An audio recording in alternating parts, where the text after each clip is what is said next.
Thanks, Satyanas, for that mesmerizing, fantastic introduction for the speaker. You made my day more rewarding and enriching.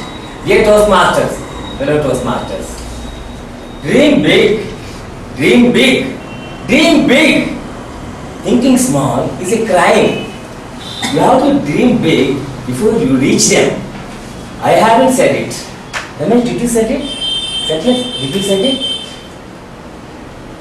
Very few people on this planet think big, dream big, act big. But only one or two really make it big. My dear Toastmaster, today I am here to present a person, a creative leader, an accomplished person to each one of you to show my admiration, and because he inspires me every day in and out. 1988, December 1st, an old ambassador car has entered into ISRO staff quarters. A middle-aged scientist got out of the car. His driver opened cardboard, was trying to pick a full load of apple packets. This scientist said, and nobody is at home. I have enough salary to purchase apples. You take this basket to your home and distribute to your children. And the scientist has entered into his quarters. He is none other than a famous scientist, a man of missiles. By this time, all of you would have got some hint. He is none other than ex-president of our great country, India. He loves India, and all the youngsters in India loves him so much. He is very dynamic and very creative.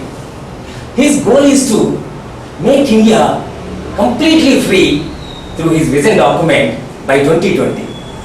He spent his 70% of salary for the charities. His life is full of stories. One story goes like this. Rocket Launching Center, Tumba, Rajasthan, India. One scientist, Prakash, has entered into his boss chamber. Sir, I would like to leave office at 5:30 to take my children to the science exhibition happening in our colony. Boss looked at him and said, okay. This scientist went back, was seriously engaged in his work and forgot the time. Then watch showed 8:30. Scientist rushed home. With a lot of worries in mind, knocked the door. His wife opened the door and asked, would you like to have a coffee? The scientist asked, where are the children? Wife said, your boss has come, took our children to the science exhibition.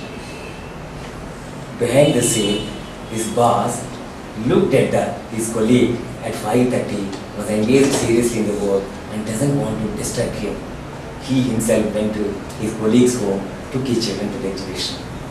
This extraordinary colleague is none other than Abdul Kalam. Through this story, I learned very powerful lesson. It's not just caring about myself, caring about your colleague, caring about your neighbor. Dr. Abdul Kalam, born in a remote village, Rameshwaram, in 1931, October 15. Each one of us know he belongs to a community called fisherman, and he lived his life, childhood life, by delivering newspaper home to home. From Rameshwaram to Rashtrapati Bhavan, long way to go. An ordinary fisherman's son to a B.Tech engineering graduate to a scientist and to President of India from 2002 to 2007. I had a very interesting experience with him. 2005, May 6, I got an invitation to visit 100th-year celebration of Satyanarayana Swami's at Tumkur. Interestingly, where Abdul Kalam has been invited as a chief guest. After his address, Abdul Kalam was walking towards his car. I was eagerly waiting side by just to give him a shake hand. if possible, give a small piece of letter with an appreciation and admiration. Huge crowd, there was a stampede. I was almost tripped over and regained. And I raised my hand in the air. Kalam turned back. I was surprised. He has stretched his hand. I gave a piece of paper. That was the most memorable day of my life. My dear friends, Abdul Kalam is the first Asian to receive Howard Award, Top Engineering American Award. Abdul Kalam has been honored Bharat Ratna before he get elevated to President of India, where other two presidents are Zakir Hussain and Radhakrishnan. Abdul Kalam's life is full of stories, full of inspirations. He is the best president ever India had and most popular.